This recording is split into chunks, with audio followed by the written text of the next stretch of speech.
bữa tao co chừng búa mà khó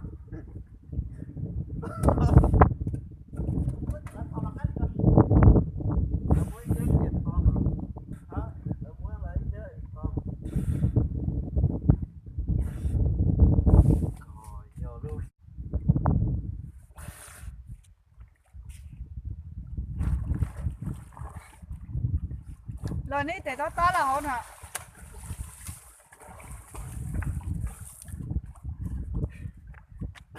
có biết gì à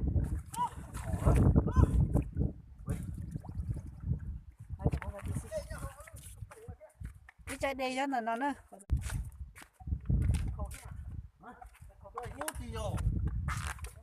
chỉ cho cái khổ nó thế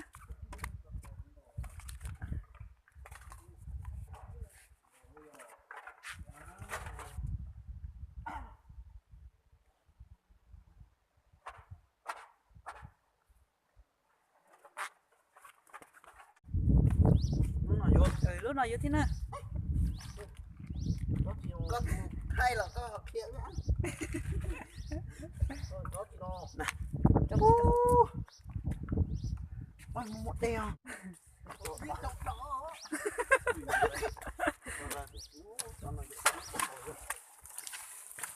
cho biết nào chỗ đó nó nghe nó đâu nó về con thế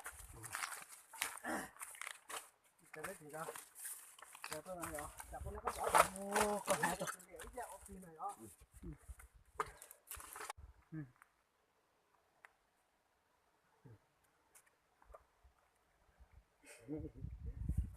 thì nó biết đâu một khó nhiên nữa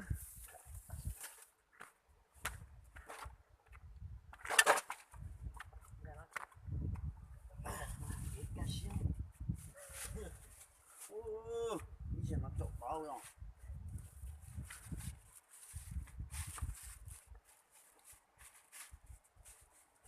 cái mỏ là bua thì nó cả chục bua thì cái một cái cách trộn chân nhỏ nó cả chục thì nó nữa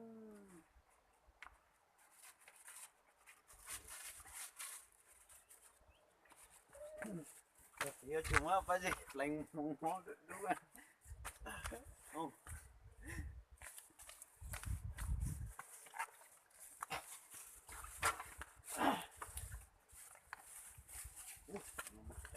ít được tí luôn nhé nó chỉ nhào phòng rồi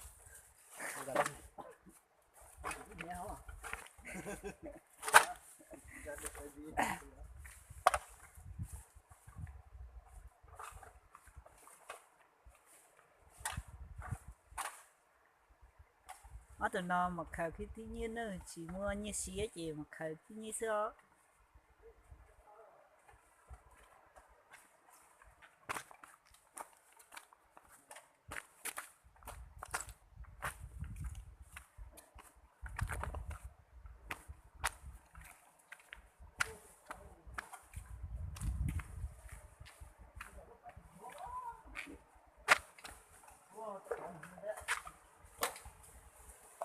nó đâu lúc của nó đâu xanh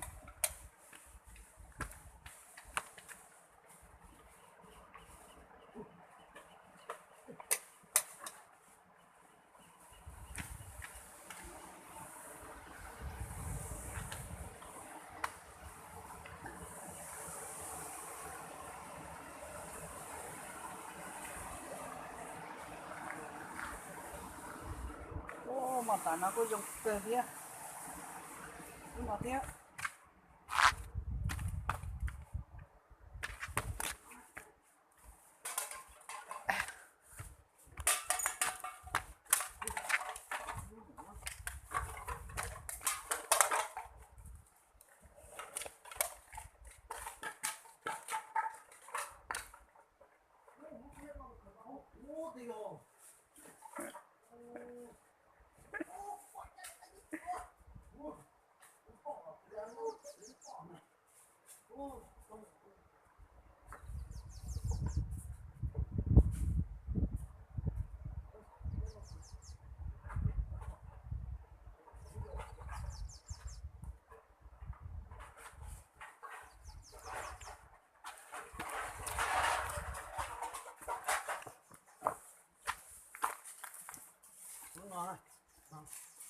เอาลูกน้อยนะ โอ้เอาลูกน้อยดิ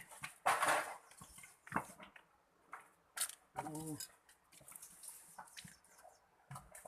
ลูกน้อยที่น่ะ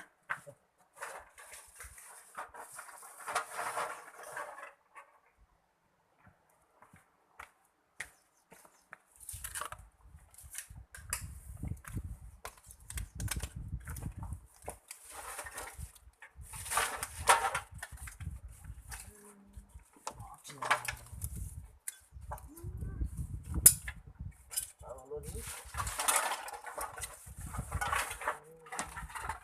โอ้ได้จังเลยเอา 宝贝家的脚， นอนแล้วถึงได้โต๊ะจริงโต๊ะที่เป็นจริงเหรอ 我被那么了好久，我被那 นอน 了。 แล้วเดี๋ยวโต๊ะจริงแน่ กูยังไม่ได้ตัดต่อนะกูได้จะเนี่ยคือ โอ้ก็โหเหรอไปก็โอ้ไปโห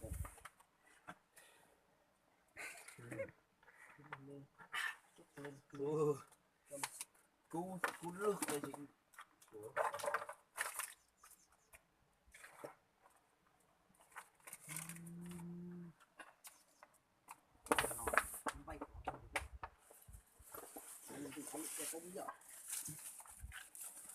มาจะได้จะกู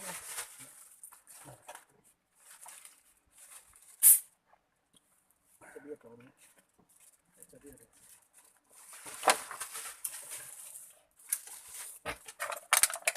ทำไม่เหมือนนะโอ้ลำบากไปแล้ว โอ้หมูปักเกี่ยวเนาะ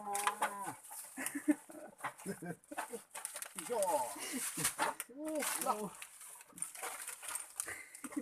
โอ้ปักเกี่ยวเนาะ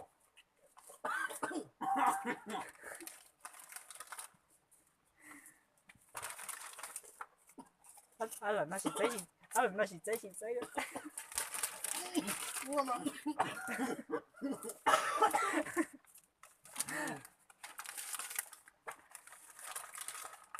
你多？我慢慢干。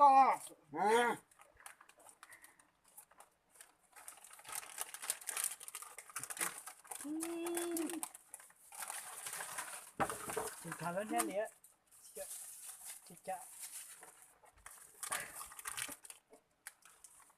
โอ้ว้าโอ้ เ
chấm từng đấy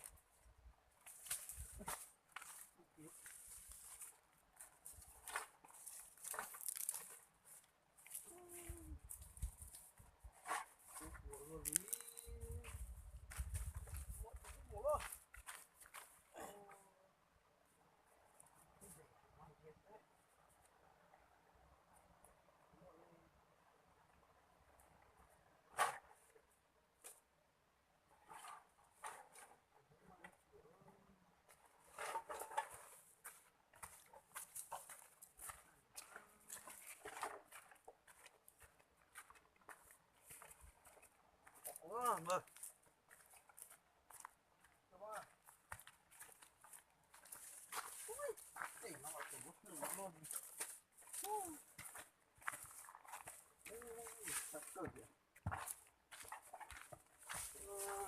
tự luôn á.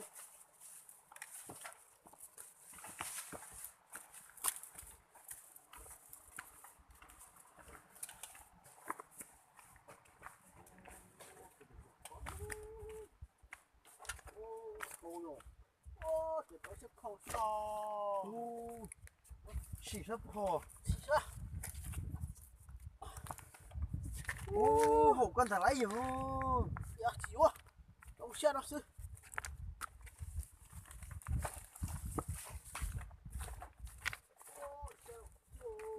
Xe là sao kia. Mong không đâu. Ừ. Những cảm giác nó tôi nhón cái tâm mình quá.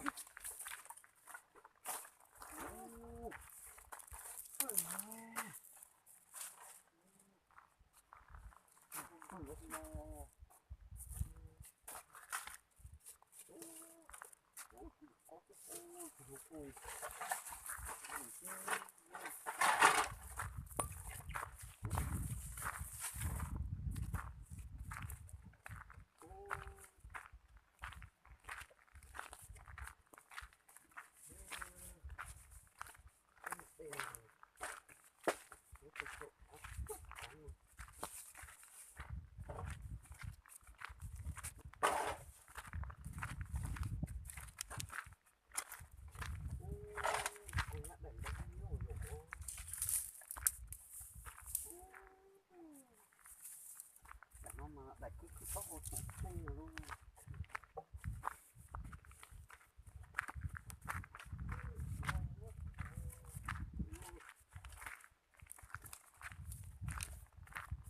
Nó chắc quá.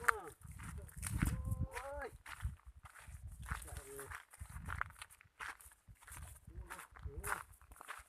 Nó hổ được không?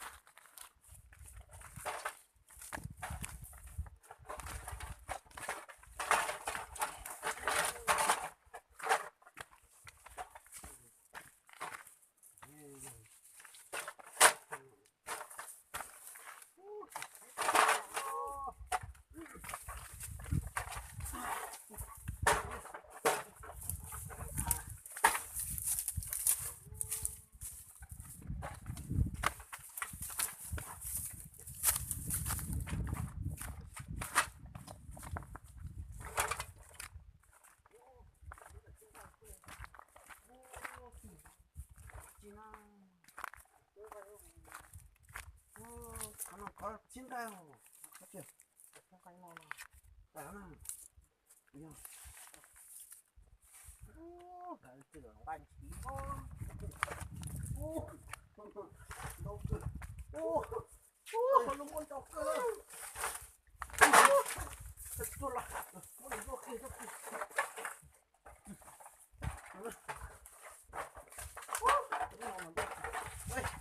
chọc bó luôn một chế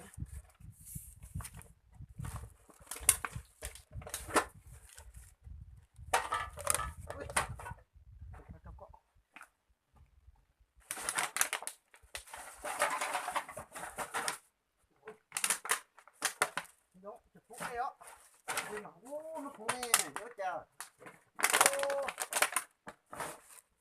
đó à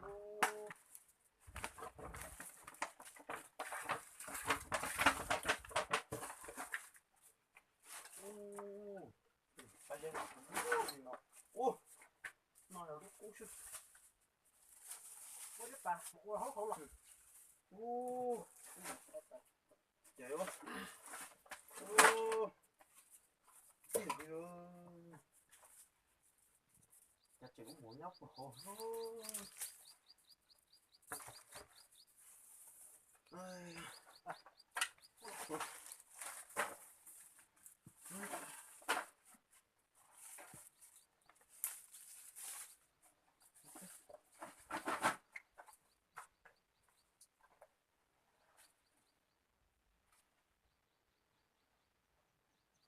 ơi đó là ho Có tiền gì chứ.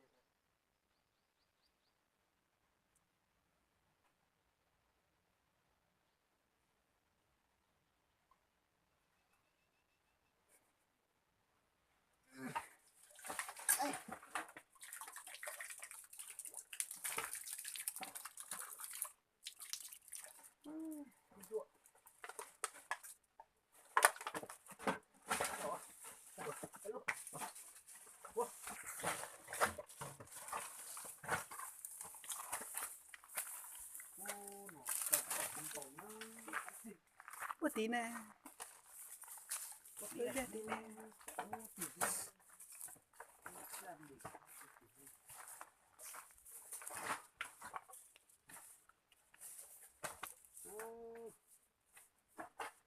đặt cái lúc này thì có một hồ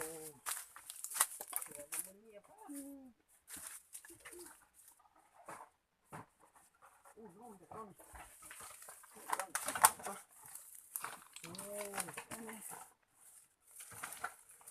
ô nó hồ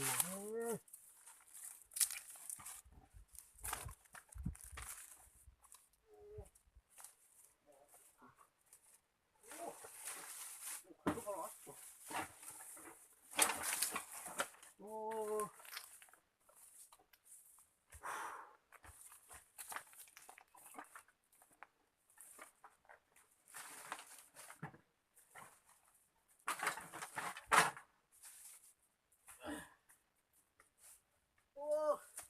nó mà kia cho kỳ nó có tầm một nó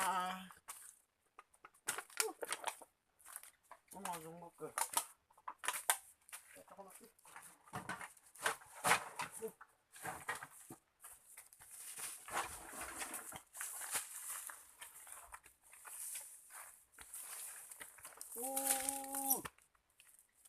đừng nói đừng nói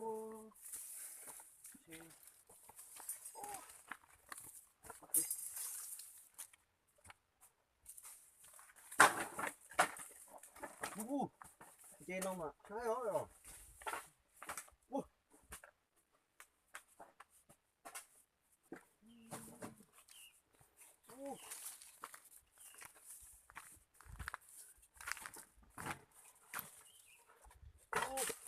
ô đeo hay quá ô thử thế đi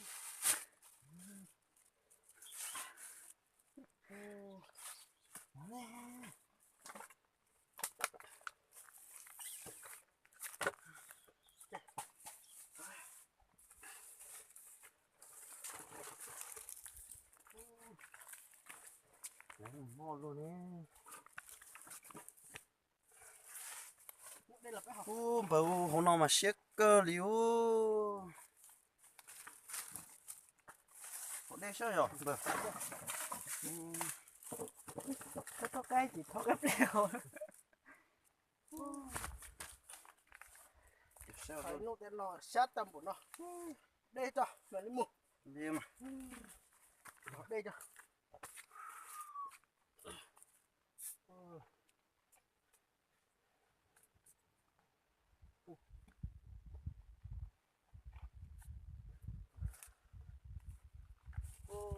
Phải dùng những nó mà anh chê. Đọc rồi cứ. Làm cái chỗ khác thế làm. Đó chú. Nhiều xin trầu, chó xin trầu chứ. Cơ mà. Này.